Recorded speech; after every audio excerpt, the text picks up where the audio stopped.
Salam alaikum. Donc aujourd'hui, on va faire l'exercice sur la fonction réciproque du sinus hyperbolique. Donc toujours chapitre 1, les fonctions usuelles. Je finis les réciproques. Fait en fonction trigonométrique, المثلثية, circulaire, arc sinus et sans sinus, arc cosinus et sans cosinus. On va voir les fonctions hyperboliques. Donc les fonctions hyperboliques, on ne va pas écrire arc, on l'a déjà dit précédemment. On les appelle args, arguments de sinus hyperbolique. Donc voilà l'exercice, c'est une composée de fonctions. Alors là, c'est un petit rappel qu'on va voir, mais d'abord, on lit l'énoncé. Donc soit f une fonction définie par f de x est égal à argument arc sinus hyperbolique racine 2 de x. Donc, on a f rangé. G, il y a racine 2 de x. Donc, déterminer le domaine de définition, montrer que f est continu sur df. Donc, hado, c'est le S1, c'est math 1, ça a été déjà vu au lycée Tiani, je finis au lycée. Donc, hado, c'est facile. Déterminer la dérivabilité aussi, c'est facile. Donner l'expression logarithmique de f. Donc, c'est la seule nouveauté par rapport aux fonctions réciproques circulaires qui met sinus, cosinus, mais c'est facile parce qu'on va juste manipuler exponentielle x. Donc, je vois ce que ça va donner. Donc, petit rappel. Qu'est-ce que c'est qu'une fonction hyperbolique? Ils s'écrivent avec exponentielle x et on les utilise dans la géométrie non euclidienne. Et la formule de l'expression de sinus hyperbolique x, bon, je ne l'ai pas écrit,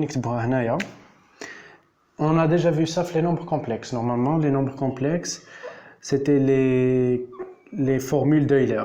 Donc, il y a qui avait le i est les nombres complexes. Donc, on a exponentielle x plus exponentielle moins x sur 2 et exponentielle x moins exponentielle moins x sur 2. Donc, c'est sinus hyperbolique, cosinus hyperbolique. Très bien. Alors, comment on a défini la définition de ces deux fonctions? On avait dit d'abord que le sinus hyperbolique est une fonction qui est définie sur R, qui est continue et strictement positive, strictement croissante, pardon, elle n'est pas positive. Donc, vu que Zaida ou Mu'arrafa ou Mustamirra, on va utiliser le théorème de la bijection monotone et dire que cette fonction est une bijection de R dans R. Si c'est une bijection, d'après le théorème de la fonction réciproque, elle admet une fonction réciproque qui sera notée argument de sinus hyperbolique de y et c'est égal à x. Donc on l'a déjà vu, c'est juste un rappel. Donc vous vous rappelez toujours l'équivalence, donc sinus hyperbolique de x est égal à y, tel que x appartient à R, donc est équivalent, fait argument de sinus hyperbolique de y est égal à x, tel que y appartient à R.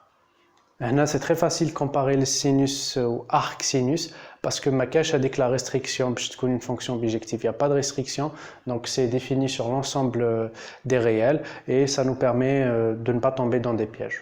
Très bien. Donc ça, c'est le rappel pour la définition.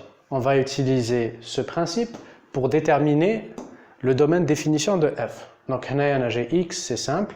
On va voir ce que ça donne pour racine de 2x. Donc, on va juste donner la condition pour que ce qu'il y a à l'intérieur est défini. Si ça, c'est défini, alors la fonction sera définie. Ensuite, qu'est-ce qu'on a? On a la continuité. Donc, pour montrer qu'une fonction est continue, il suffit de dire que soit elle est continue à gauche et à droite si elle est définie sur les deux côtés d'un intervalle, soit on dit que la limite de f de x lorsque x tend vers a est égale à f de a. On va simplement appliquer. Ensuite, il nous demande de calculer la dérivabilité de f, qabiliyat al-ishtiqaq, pardon.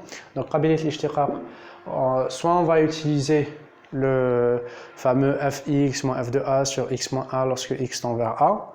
Sinon, on pourra simplement aussi utiliser le rappel. On sait que la fonction réciproque de sinus hyperbolique est dérivable sur R parce que c'est la réciproque d'une fonction dérivable et il n'y a pas de restriction.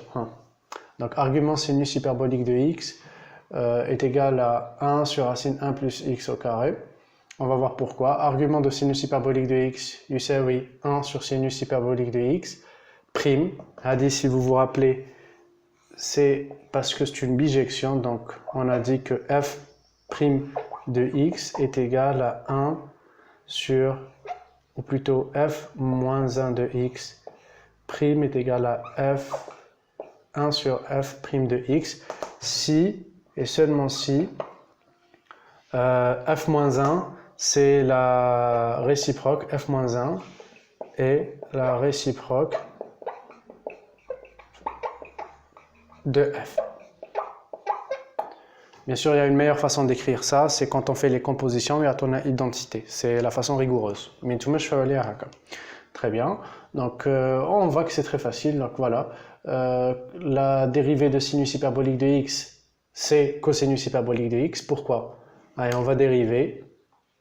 Donc, exponentielle x reste la même, 2 restera le même.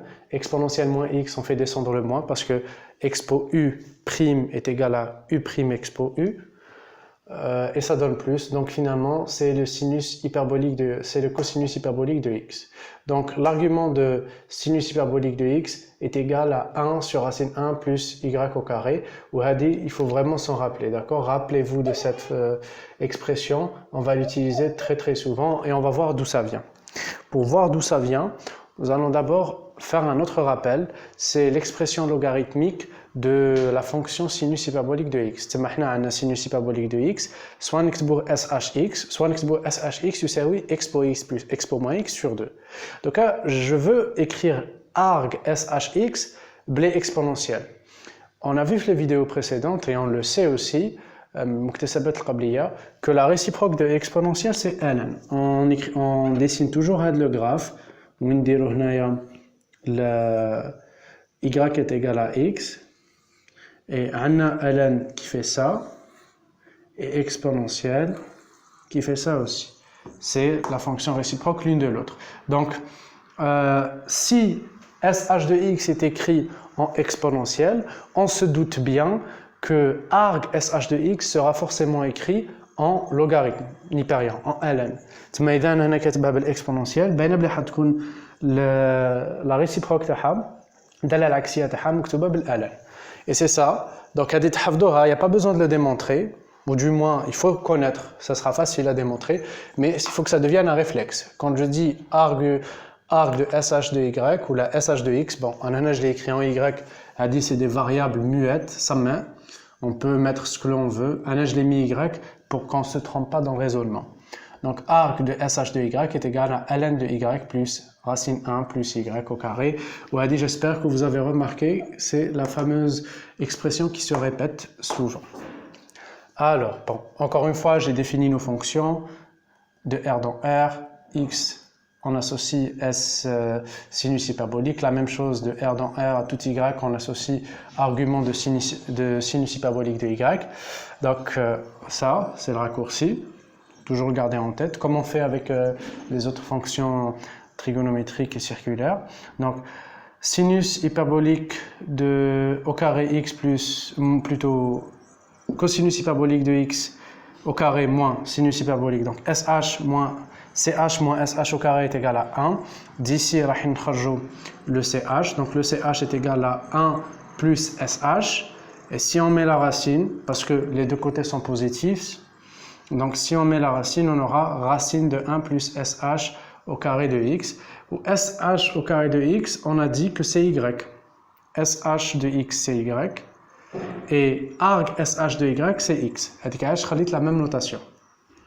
D'accord? D'autre part, on a exponentielle de x. On peut l'écrire de la forme chx plus shx. Pourquoi? Vous avez vu, Naya, même pas le maqamat, il suffit juste d'additionner. Quand on additionne, on aura 2 expo x, 2 s'annule avec le 2, on aura expo x. Donc, expo x est égal à ch plus sh, mais sh est égal à quoi? Est égal à racine 1 plus y au carré. Pourquoi? Parce qu'on l'a tiré de cette formule-là. Donc, exponentielle de x est égal à racine 1 plus y au carré plus y. Encore une fois, on va introduire le logarithme hyperien parce que les conditions sont remplies. Donc, vous savez que ln est défini de 0 positif jusqu'à plus infini, et donc il n'y a pas de problème. C'est vérifié. Vous pouvez vous amuser à le faire, c'est très facile. Et quand on mettra le ln, donc on aura x est égal à ln racine 1 plus y au carré. Et là, on peut l'écrire d'une autre manière. X, c'est argument de sinus hyperbolique. Donc j'ai oublié de l'écrire. Comme je te dis, les remplacements. On remplace y par sh, on remplace x par arg sh.